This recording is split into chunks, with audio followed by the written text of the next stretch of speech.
முடி அதிகமாக கொட்டுதா? கொஞ்சம் வேலை பார்த்தாலே ரொம்ப டயர்டாக ஃபீல் பண்ணுறீங்களா? இதெல்லாம் எதனால் வருதுன்னு தெரியுமா?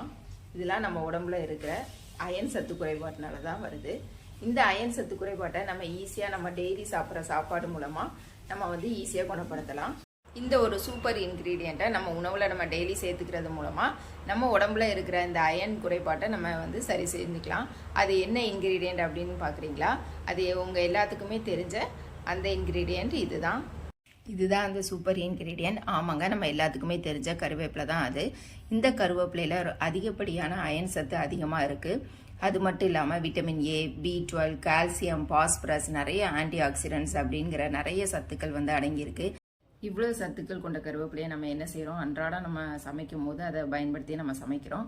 ஆனால் குழந்தைங்கள்லேருந்து பெரியவங்க வரைக்கும் அந்த கருவேப்பிலையை சாப்பிடும் போது நம்ம என்ன செய்கிறோம், எடுத்து தூர போட்டுறோம். இதை நம்ம எப்படி உணவில் சேர்த்துக்கலாம்? அதிகம் சத்து நிறைந்த இந்த கருவேப்பிலையை நம்ம ரொம்ப டேஸ்டியாக நம்ம உணவில் சேர்த்துக்கிட்டோம்னா குழந்தைங்கள்லேருந்து பெரியவங்க வரைக்கும் நம்ம டெய்லி எடுத்துக்க முடியும். நான் எப்படி இந்த கருவேப்பிலையை டெய்லி நான் என் உணவில் நான் எடுத்துக்கிறேன்னா, இந்த கருவேப்பிலை கூட ப்ரோட்டீனுக்காக கருப்பு உளுந்து, அப்புறம் காரத்துக்காக வத்தல், சீரகம், மிளகு இதெல்லாம் சேர்த்து நான் ஒரு பொடியாக திரிச்சு வச்சு இதை நான் இட்லி பொடியாகவும் யூஸ் பண்ணிக்குவேன். சாதத்தில் கலந்தும் வெரைட்டி ரைஸ் மாதிரி, இல்லாட்டி நம்ம டெய்லி சாப்பிடும் போது மதியம் சாப்பிடும் போது ஒரு உருண்டை சாப்பாட்டில் இந்த ஒரு ஸ்பூன் பொடியும் போட்டு நம்ம ஒரு ஸ்பூன் நல்லெண்ணெயும் ஊற்றி நம்ம ஒரு உருண்டை சாப்பிட்டுட்டு நம்ம அதுக்கப்புறமேட்டு நம்ம சாம்பார் நம்ம என்ன வழக்கமாக சாப்பிட்றோமோ அதை நம்ம எடுத்துக்கலாம். இது கூட காய்கறிகள் டெய்லி நம்ம எடுத்துக்கணும். நிறைய காய்கறிகள் சேர்க்கறது உடம்புக்கு நல்லது.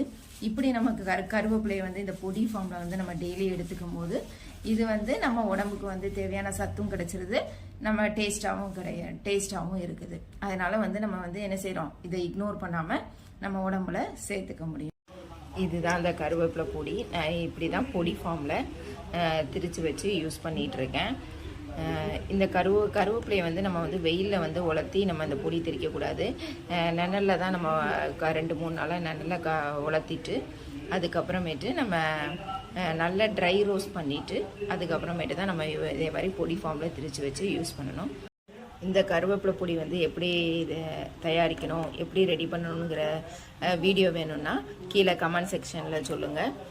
நான் உங்களுக்கு அடுத்த வீடியோவில் இந்த கருவேப்பிலை பொடி எப்படி நம்ம வீட்டிலேயே ரெடி பண்ணலாம் அப்படிங்கிறத பற்றி நான் வீடியோ போடுறேன். இந்த மாதிரியான யூஸ்ஃபுல் கண்டென்ட்டுக்கு நம்ம சேனலை சப்ஸ்கிரைப் பண்ணி வச்சுக்கோங்க. பக்கத்தில் இருக்க பெல் ஐக்கானையும் கிளிக் பண்ணி வச்சுக்கோங்க. அப்போ தான் நான் போடுற வீடியோஸ் எல்லாமே உங்களுக்கு உடனே நோட்டிஃபிகேஷன் வரும். Thank you friends.